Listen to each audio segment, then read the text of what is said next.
Most people wake up every morning thinking they're going to earn money. That's the goal, right? You go to work, you get paid, you build a life. It sounds simple, almost logical. But what if the thing you're actually spending every day isn't money? It's your life itself. Because every hour you work isn't just an hour past, it's an hour you'll never get back. And the strange part is, almost no one treats it that way. Think about how casually time is used in everyday life. You wake up to an alarm, not because you're fully rested, but because you have somewhere to be. You get ready, often rushing, already feeling like you're behind. Then you spend the next 8, 9, sometimes 10 hours working. By the time you're done, you're too tired to do anything meaningful, so you settle for distractions. A little scrolling, some videos, maybe a conversation, and then it's time to sleep again. And somehow this cycle becomes your normal. It doesn't feel like you're losing anything because you're getting paid. That paycheck creates the illusion that the trade is fair.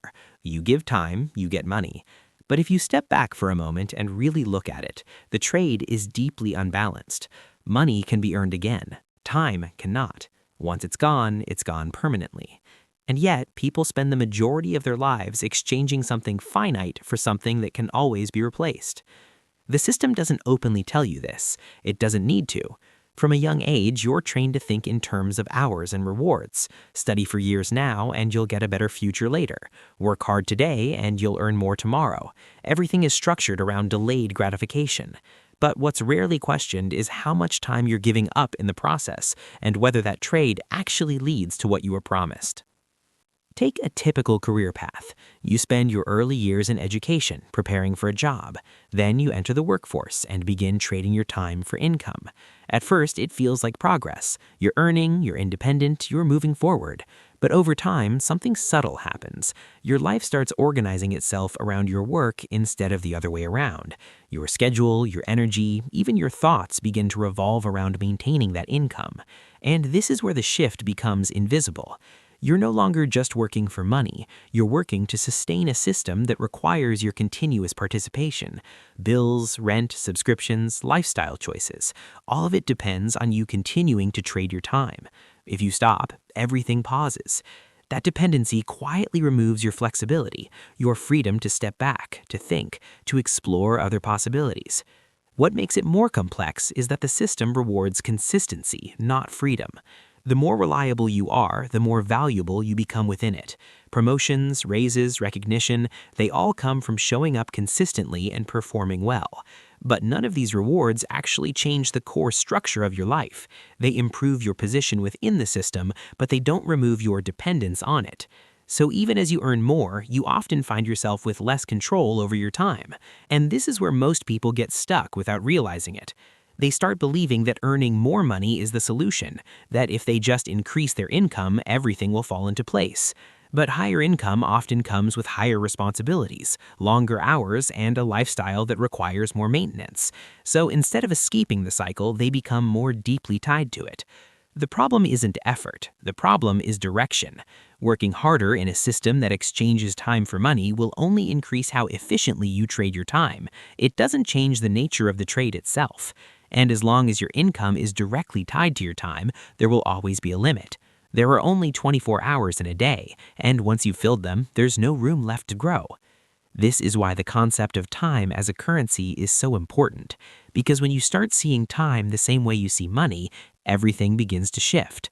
You become more aware of where it's going, how it's being used, and whether it's actually bringing value back to your life.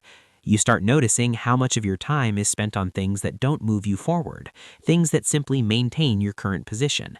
And that awareness can be uncomfortable. You might realize that a large portion of your day is controlled by obligations you didn't consciously choose, that your schedule is shaped more by external demands than by your own priorities, that the freedom you thought you were working toward always seems to stay just out of reach. But that discomfort is also where clarity begins. Because once you recognize time as your most valuable asset, you start questioning decisions differently. You begin asking whether something is worth the hours it costs you, whether the income you're earning justifies the life you're giving up to maintain it, whether there's another way to structure your life that doesn't rely entirely on this constant exchange. And this is where a different perspective starts to form.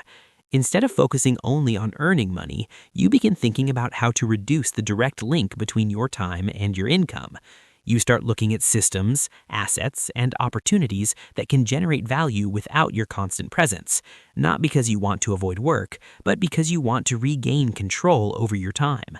That shift doesn't happen overnight. It starts small. It starts with awareness, with noticing patterns, with questioning assumptions that once felt obvious. You don't have to abandon everything you're doing. You don't have to take extreme risks, but you do have to change how you think about time. Because the truth is, the system will always encourage you to trade it. It will offer you stability, predictability, and comfort in exchange for your hours. And for many people, that trade feels acceptable. It feels safe. But safety often comes at the cost of flexibility, and flexibility is what allows you to explore different paths. When you begin valuing your time differently, you naturally start making different choices.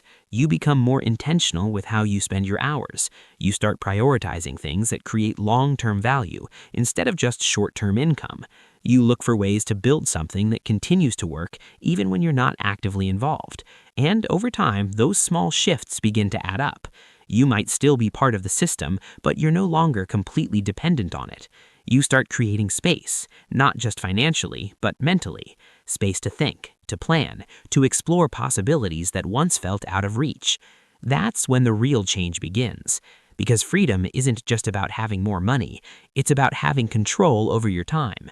It's about being able to decide how your day looks, what you focus on, and what you choose to build.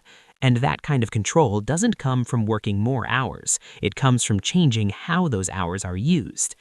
Most people never reach this point, not because it's impossible, but because they never stop to question the system they're in. They accept the trade as normal. They assume that this is just how life works. But it doesn't have to be. You can still work, you can still earn, but you don't have to base your entire life on a constant exchange of time for money. You can start building something that gives you back a portion of your time, piece by piece. And that's where the real shift happens. Not in one big moment, not in a sudden breakthrough, but in a gradual change in how you see things. Because once you truly understand that time is the real currency, you stop spending it the same way. You stop giving it away without thinking. You start protecting it. And most importantly, you start using it to build a life where money supports your time instead of controlling it.